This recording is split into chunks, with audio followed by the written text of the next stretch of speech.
কিছু কিছু মানুষ আছে আমার ব্যবহার করা জিনিসগুলো তাদের চাই, মানে লায়লার যেটা থাকবে সেটা তার নিতেই হবে, সেটাই পাইতে হবে। লায়লার বয়ফ্রেন্ড পাইতে হবে, লায়লার হাজবেন্ড পাইতে হবে, লায়লার উকিল পাইতে হবে। মানে আমি চিন্তা করতেছি সে হয়তো আমার যে কো-অ্যাক্টর রায়হান আছে তাকেও মনে হয় নিয়ে নিবে। এরকম মানুষ ভাই, নিজের কিছু করো। হ্যাঁ, লায়লার জিনিসের দিকে নজর না দিয়ে নিজের কিছু করা উচিত, নিজের কিছু করো। একজন নারীর কিছু স্টেটমেন্ট দেখলাম সংবাদ সম্মেলনে, তো তাকে কাউন্টার দেওয়ার আমার কিছুই নাই, বিকজ সত্যি কথাগুলো তো সবাই জেনেই গেছে। সত্যি কথাগুলো পরবর্তীতে আমি ডাইরেক্টলি না বলেও ইনডাইরেক্টলি বলেই ফেলছি। তো যেই মানুষটার আমার বয়ফ্রেন্ড আমার হাজবেন্ডের কে ছিনিয়ে নেওয়ার অভ্যাস, যে মানুষটা আমার উকিল ছাড়া দুনিয়ার অন্য কোনো উকিলকে তার পছন্দ হবে না, তো সেই মানুষটাকে নিয়ে আমি আর কি বলবো। সেই মানুষের জিনিস ছিনাই নিতে পছন্দ করে এবং ছিনাই নিয়ে তো হজম করতে পারলো না, তাই না? হজম করতে পারবেও না। সে যদি আবারও মানে কালকে দেখালো ডিভোর্স দিয়ে দিয়েছে নাকি, তো ডিভোর্সের সময়কাল থেকে 3 মাস, এই 3 মাসে যদি সে আবারও আমার মামুনকে যদি সে আবারও নিয়ে নেয়, তারপরেও আমি বললাম টিকবে না, বিকজ তোমাদের ভালোবাসা সত্যি ছিল না। তোমাদের ভালোবাসা ছিল লায়লাকে ক্ষতি করানো, লায়লার জিনিসকে নিয়ে নেওয়া, লায়লার মানুষকে নিয়ে নেওয়া, লায়লাকে কষ্ট দেওয়ানো। তো মানুষের জিনিস নিয়ে আপনি কতদিন খুশি থাকবেন? মানুষের জিনিস তো কখনো নিজের হয় না। মামুনকে আপনি নিয়ে রাখতে পারছেন? মামুনকে নিয়ে কয়দিন রাখতে পারছেন?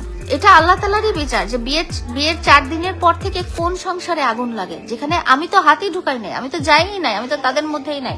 আমি যেখানে তাদের সংসারে আমি কোন রকম এফেক্টই ফেলি নাই, সেখানে 4 দিনের মাথায় কিভাবে তাদের মধ্যে মারামারি, ঝগড়াঝাটি, ডিভোর্সের কথা চলে আসে, অবিশ্বাস চলে আসে। এটা আল্লাহ তাআলার তরফ থেকে আসছে, বিকজ আল্লাহ তাআলা স্বয়ং নিজে হয়তো মেনে নিতে পারে নাই যে একটা মানুষকে কষ্ট দিয়ে, একটা মানুষকে প্রতারণা করে তোমরা নিজেরা সংসার করে সুখী হতে পারবা। এটা আল্লাহ তাআলাই মেনে নিতে পারে না, এটা আল্লাহ তাআলারই বিচার ছিল। তারপরে বিয়ের দিন থেকে আমি দেখছি যে মামুনের মুখে আঁচড়, এই সে বিয়ের পর থেকে দেখি মামুনের হাত ভাঙা, এটা সেটা। বাট আমি বলি মামুন চরম মিথ্যাবাদী, মামুন চরম অভিনয় করতে পারে। মামুনের 2টা ফেস আছে। মোহনার সাথে আমার কথাগুলো মিলে যায়। মামুন সোশ্যাল মিডিয়াতে মানুষের সিম্প্যাথি নেয়, উইক রোল প্লে করে। মামুন মানুষের মায়া মহব্বত কেড়ে নিতে চায়, কিন্তু ক্যামেরার বাইরে মামুন প্রচন্ড একটা খারাপ মানুষ। মামুন শুধু তার বউ বা গার্লফ্রেন্ডদেরকে গায়ে হাত তুলে নেয় সেটা না, মামুন রাস্তাঘাটেও মানুষকে পিটায়। মামুনের যখন যেহেতু সে নেশাগ্রস্ত, সে রাস্তাঘাটে মানুষকে পিটায়। তাদের পরিবারের দিনটা শুরু হয় ঝগড়াঝাটি দিয়ে। মামুন পরিবারের সাথে দেখেন না যে সোশ্যাল মিডিয়াতে যে এই কত জড়ায় ধরতেছে এটা সেটা, বাট ইনফ্যাক্ট ওর মাকে মানে সে গালাগালি ছাড়া কথাই বলে না। রিয়েল লাইফ, যেহেতু আমি তার সাথে 4 বছর ছিলাম এবং তার স্ত্রীও কিছুদিন ছিল, প্রাক্তন স্ত্রীও কিছুদিন ছিল, আমরা জানি যে তার মার সাথে, তার বোনের সাথে, তার বাবার সাথে গালাগালি ছাড়া তার কোনো কথা নাই। ক্যামেরার বাইরে এবং ক্যামেরার ভিতরে মামুনের 2 রকম চেহারা। এবং যেখানে মানুষ বিয়ে করবে, হ্যাঁ ধরেন পরকিয়া করে বিয়ে করলো, বাট বিয়েটা তো সামাজিক ভাবে সে প্রকাশ করেছে। বিয়ে করে তাদের কি করা উচিত ছিল? বিয়ে করে তাদের সুখে শান্তিতে সংসার করা উচিত ছিল। বিয়ে করার পর তাদের হানিমুনে যাওয়া উচিত ছিল। বিয়ে করার পর তাদের আত্মীয় স্বজনের বাসায় দাওয়াত খাওয়া উচিত ছিল। এটাই কিন্তু একটা স্বাভাবিক বিয়ে হয়ে থাকে, যেটা কিন্তু আমরাও করছি। আমরা বিয়ে করার পর একসাথে থাকার পর আমরা অনেক জায়গায় বেড়াতে গেছি, আমরা মানুষের বাসায় দাওয়াত খেতে গেছি। আমরা তাদের বিয়েটা ছিল আমাকে কষ্ট দেওয়ার উদ্দেশ্যে, তাদের বিয়েটা ছিল দেখানো যে এই লায়লা দেখো তোমার হাজবেন্ডকে বা তোমার বয়ফ্রেন্ডকে আমি নিয়ে গেলাম, আমার কত পাওয়ার সেটা দেখানো।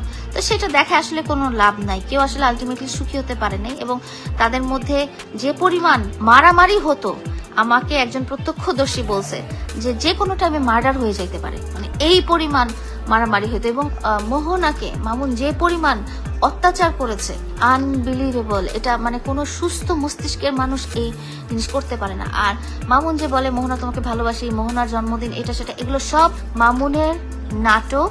মামুন মোহনাকে ভালোবাসা দেখাচ্ছে যাতে মোহনা মামুনকে মামলাগুলো না দেয় বা মামলাগুলো সে নিঃশর্তভাবে তুলে নেয়। মোহনার যে 10 লাখ টাকা দেনমোহর আছে, সেই 10 লাখ টাকা মামুনকে দিতে না হয়। এই জন্য মামুন আজ পর্যন্ত নাটক করে দিচ্ছে মন থেকে। মামুন এখনো তার বিছানায় শুয়ে শুয়ে অন্য নারীর সাথে ভিডিও বানাচ্ছে, টিকটকে গেলেই দেখতে পারবেন, আছে। কালকেই বানাইছে, কালকেই অন্য মেয়েদেরকে বিছানায় নিয়ে তাদের সাথে ভিডিও বানাইছে। আমরা কোন মানুষকে বিছানায় শুয়ে শুয়ে নিয়ে ভিডিও বানাই? কোন পর্যায়ে গেলে? মামুনের না মা বাবা সবাই বাসায় থাকে? তাহলে সবাই বাসায় থাকলে কেন বসার ঘরে বসে একটা ভিডিও করা গেল না? কেন বারান্দায় দাঁড়া একটা ভিডিও করা গেল না? কেন খাওয়ার টেবিলে বসে একটা ভিডিও করা গেল না?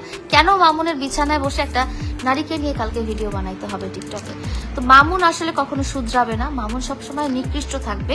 মামুনের যে নারীদের প্রতি বিকৃত আচার করার যে লিপ্সা সেটা কোনোদিন যাবে না। মামুন কোনোদিন মানসত্ব থেকে বের হয়ে আসতে পারবে না। মামুন যে মানুষের সাথে প্রতারণা করে সেগুলো থেকে সে কখনোই বের হয়ে আসতে পারবে না। এই যে এখন বলছে যে আমি লায়লাকে কোনো ভালোবাসি নাই, ঠিক আছে, সে আসলে সত্যি কথা, সে মোহনাকেও কোনোদিন ভালোবাসে নাই। সে যখন জানতে পারছে যে মোহনার অ্যাকাউন্টে 2 কোটি টাকা আছে, তো সেই 2 কোটি টাকার জন্যই সে মোহনার পিছে পিছে ঘুরছে, এবং মোহনা যেহেতু তাকে গাড়ি কেনার সময় হেল্প করেছিল সেই জন্য সে ভেবেছে যে মোহনারও যতটুকু টাকা আছে সেই টাকাগুলো আমি নিঃস্ব করে ফেলি। মোহনাকে সে কোনোদিন ভালোবাসে নাই। যে এখন বলতেছে মোহনাকে ভালোবাসি, আরেকটা মেয়েকে সে এরকম পাক যার টাকা আছে, সে তখন বলবে মোহনাকেও আমি ভালোবাসি নাই, হ্যাঁ মায়ায় পড়ে গিয়েছিলাম বা এটা সেটা, এগুলো সে বলবে। লিখে রাখেন আপনারা। মোহনার গল্প আমি বলি। মোহনার প্রতি আমার যথেষ্ট রাগ ক্ষোভ ছিল, কারণ আমার এবং মামুনের সম্পর্ক জানে না দুনিয়াতে এমন কেউ নাই।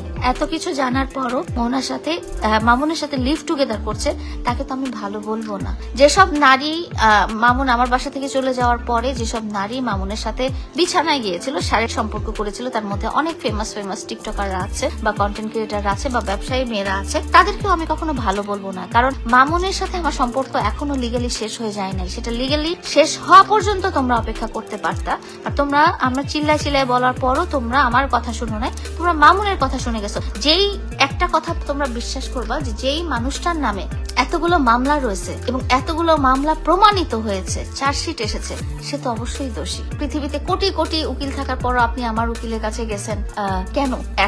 এত উকিল থাকতে আপনি এক্সপ্লেনেশন দিছেন, সুন্দর মতো এক্সপ্লেনেশন দিছেন যে বিকজ লয়ার খুব ভালো। কি কারণে আপনার লয়ারকেই লাগবে যে লায়লাকে নিয়ে আপনি এত আজে বাজে কথা বলছেন? আপনি খুঁজে কেন লায়লার লয়ারকে নিয়েই আপনার মামলাগুলো পরিচালনা করছেন?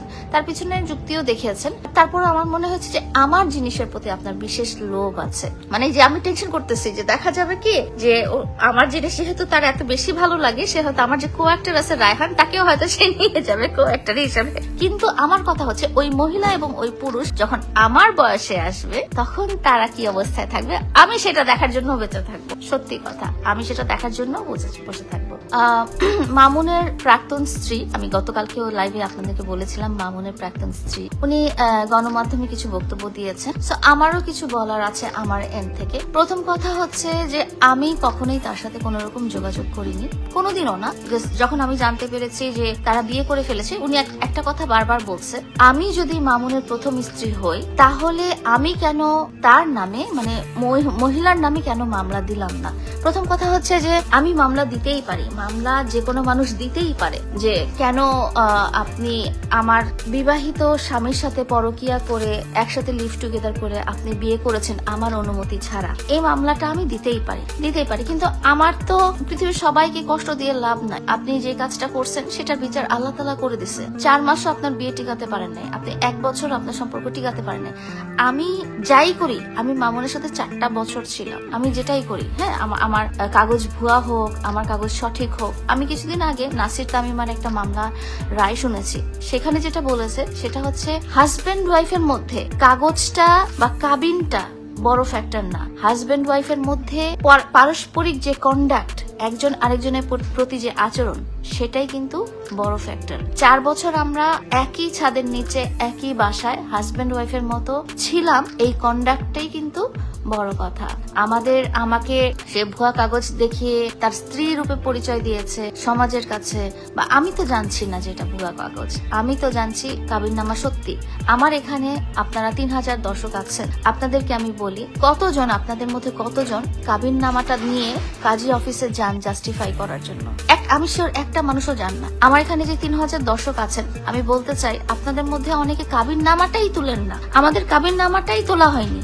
আমাদের কাবিননামাটা পরবর্তীতে যখন আমরা এক জায়গায় বসবাস করছি সামাজিক ভাবে, তখন আমাদের সোসাইটিকে দিতে হয়েছে, যে বিকজ আপনারা সবসময় বলছেন যে তোমরা লিভ টুগেদার করছো, তোমরা বিয়ে স্বীকার করছো না কেন? বিয়ে স্বীকার করছি না কারণ মামুনের ওই যে পারপাসটা ছিল, মামুন শাকিব খানের মতো নায়ক হতে চাইছে, এই জন্য আমরা সোশ্যাল মিডিয়াতে বিয়ে বলছিলাম না। কিন্তু দুনিয়ার সবাই জানে যে আমাদের বিয়ে হয়ে গেছে, আমরা হাজবেন্ড ওয়াইফ, এবং আমাদের যে পারিবারিক যে কন্ডাক্টটা ছিল, তার মা, তার বোন, তার ফ্যামিলি মেম্বার, তার আত্মীয় স্বজন, তার দ্বিতীয় স্ত্রী তো অনেকের সাথেই চিনা না, অনেক জায়গায়ও যায় নাই। তো আমার মধ্যে আমার এবং মামুনের মধ্যে কাবিননামা ভুয়া হতে পারে, আমাদের পারস্পরিক যে কন্ডাক্ট ছিল সেটা বিবাহিত হাজবেন্ড ওয়াইফের মধ্যেই ছিল। তো এই যে পরকীয়া আইনের যে রায়টা হলো সেই অনুযায়ী তো আমরা ভুয়া কাগজ হলেও আমরা ইল্লিগাল ছিলাম না। হ্যাঁ, আমরা লিভ টুগেদার করি নাই কখনো, ঠিক আছে, আমরা কোনো নাজায়েজ সম্পর্কে ছিলাম না। একটা মানুষ যখন আমার সাথে প্রতারণা করেছে, একটা মানুষ যখন আমাকে ঠকিয়েছে, সে আমার প্রতারণা হিসেবে সে আমাকে কাগজটা দিয়েছে যে ঠিক আছে তুমি আমার বউ, কিন্তু তুমি কাগজটা রাখো, তুমি তোমাকে যেহেতু সবাই কোয়েশ্চেন করে যে তুমি লিভ টুগেদার করছো কিনা, তুমি এই কাগজটা দেখাও। এবং 4টা বছর একটা হাজবেন্ডের যত সুযোগ সুবিধা ছিল সবগুলো তুমি নিয়েছো এবং দুনিয়ার সবার সামনে তুমি আমাকে স্ত্রী বলে পরিচয় দিয়েছো। কিন্তু দিন শেষে যখন তুমি তোমার স্বার্থ শেষ করে চলে গেছো, তখন আমাকে বলেছো যে আমি লায়লাকে চিনিই না, লায়লা আমার কোনো স্ত্রী ছিল না, লায়লা আমার কোনো ভালোবাসাই ছিল না। তাহলে 4টা বছর আসলে কি ছিল? ইভেন এমনও বলতে পারি যে মামুন যে বলে না যে আমি শাকিব খান হব, শাকিব খান হব, ব্যক্তিগত লাইফে সে কিন্তু শাকিব খানকেই ফলো করেছে। আমি দেখবো যে নায়ক শাকিব খান কিন্তু অপু বিশ্বাসের সাথে কথাটা স্বীকার করেছে যখন অপু বিশ্বাসের একটা বাবু হয়ে সে যখন সামনে নিয়ে আসছে। 8টা বছর অপু বিশ্বাস এবং শাকিব খান তাদের বিয়ের ঘটনা লুকিয়ে রেখেছে এবং আজ পর্যন্ত আপনারা কেউ অপু বিশ্বাস এবং শাকিব খানের কাবিননামা কিন্তু দেখেননি। কিন্তু শাকিব খান নিজে মুখে স্বীকার করেছে, যেহেতু তাদের সন্তান হয়ে গেছে সেহেতু স্বীকার করেছে যে অপু আমার বিবাহিত স্ত্রী। আমারও যদি মামুনের সাথে সন্তান হয়ে থাকতো তাহলে হয়তো মামুনের অস্বীকার করার কোনো উপায় ছিল না। কিন্তু আমি ভুলটা আর করতে চাই না, কারণ একটা আমার জীবনটা নষ্ট হয়েছে, আমি একটা বাচ্চা নিয়ে সেই বাচ্চাটা জীবন নষ্ট করতে চাই না। অনেকের চোখে দ্বিতীয় স্ত্রী, বাট আমার চোখে সে চতুর্থ স্ত্রী। মামুনের এর আগেও আমার সাথে আগেও আরো 2টো মেয়ের সাথে লিভ টুগেদার করতো, সেই হিসেবে আমি বলে নেব মামুনের চতুর্থ স্ত্রী বা চতুর্থ প্রেমিকা। চতুর্থ না, আমি যদি 140 নাম্বার হই, উনি হবেন মনে হয় 160 বা 180 নাম্বার প্রেমিক। উনি বিয়ের পর থেকেই ওনার সাথে ওনারা যখন বিয়ে ডিক্লেয়ার করলো তখন আমি তাদের লাইফ থেকে সরে আসলাম, কারণ আমি জানি যে একটা সংসার নষ্ট করা কোনোভাবেই ঠিক না। আমি তাদের জীবন থেকে একেবারেই সরে আসছি, তাদেরকে নিয়ে আমার না কোনো পোস্ট থাকে না কিছু। বাট যখন আমি জানতে পারছি যে সে বিয়ে করে ফেলছে, তখন আমি আমার বাসা থেকে মামুনে যত জিনিসপাতি ছিল, ছবি ছিল, সবকিছুই ছিল, ব্যবহারিক সব জিনিসপত্র আমি ফেলে দিয়েছি। কারণ একটা মানুষ অন্য মানুষকে স্ত্রী বলে ডিক্লেয়ার করে সামাজিক যোগাযোগ মাধ্যমে তাকে স্ত্রীর মর্যাদা দিচ্ছে, তো তাকে আমার সেটা, যেহেতু আমাদের একটা মামলা চলতেছে, আমাদের দ্বন্দ্ব চলতেছে এবং আমি বারবার বলতেছি আমি কখনোই মামুনের কাছে ফেরত যাব না, তো তাদের সংসারটা ভালো থাকুক, সেই জন্য আমি মামুনের কাছ থেকে মামুনের সমস্ত স্মৃতি আমি সরাই ফেলেছি আমার বাসা থেকে। সেটার একটা ভিডিও করেছি এবং সেটার ভিডিও করার পর থেকে দেখলাম যে তারা দুইজন খুব চেতে গেছে যে তাদেরকে নিয়ে আমি কথা বলছি, এটা সেটা। অতীত কখনো ভোলা যায় না এবং অতীতে যেসব ঘটনা হয়ে আসছে সেই সব ঘটনা আমি চাইলেও কিন্তু মুছে ফেলা যাবে না। সেই সব ঘটনা কিন্তু কখনোই আমি ইগনোর করতে পারবো না বা অস্বীকার করতে পারবো না। মামুন যে আমার সাথে ছিল, 4টা বছর ছিল, হাজবেন্ড ওয়াইফের মতো আমরা থেকেছি এবং আমার সাথে যে প্রতারণা হয়েছে এই কথা আমি হাজার চিল্লায় বললেও এটা কিন্তু মিথ্যা না। এটা আপনারাও দেখেছেন, আপনারা দর্শকরা, আমার যারা ফ্যান ফলোয়ার আছেন, আমার যারা 1 কোটি ফ্যান ফলোয়ার আছেন সারা বাংলাদেশে, তারা 1 কোটি বলবো না, সরি 18 কোটি ফ্যান ফলোয়ার আছেন, তারা সবাই কিন্তু আমাদের দুজনকে হাজবেন্ড ওয়াইফ হিসেবেই জানেন।